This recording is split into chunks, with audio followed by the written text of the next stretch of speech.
Fold Holdings sells 633.8 BTC to Repay, 20 mile-an-hours in Bitcoin-backed debt.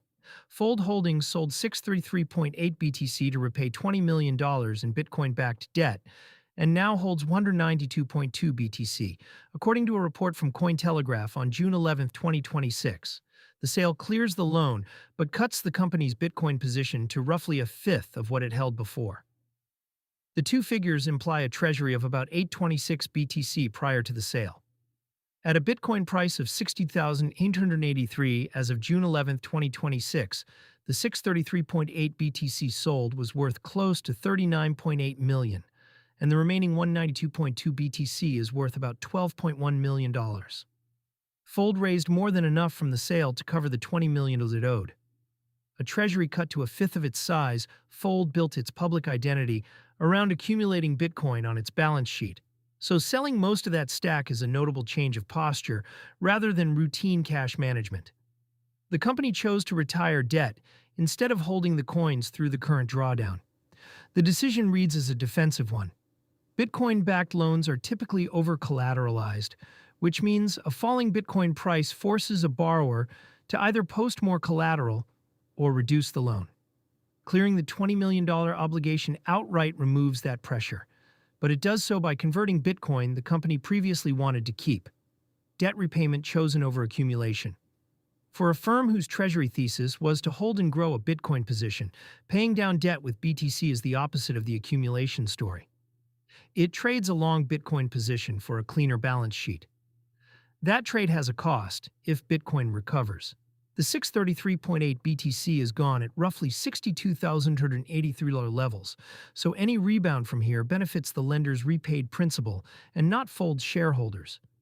The upside is simpler. The company no longer carries a loan that could have demanded more collateral or forced a worse sale later if the price fell further. The timing matters. The Crypto Fear and Greed Index sat at 16 in extreme fear territory on June 11, 2026, with Bitcoin up 2.8% on the day to 62,883 after a rough stretch. Selling into a weak, fearful market is rarely a company's first choice, which is part of why the move stands out. Pressure is building across Bitcoin treasury firms.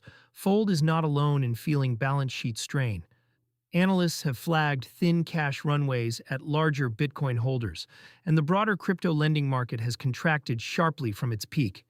Companies that loaded up on Bitcoin during stronger markets are now managing those positions through a downturn, and debt is the first thing that gets addressed when prices fall. The pattern is consistent. Leverage that looked cheap in a rising market becomes the binding constraint when the market turns.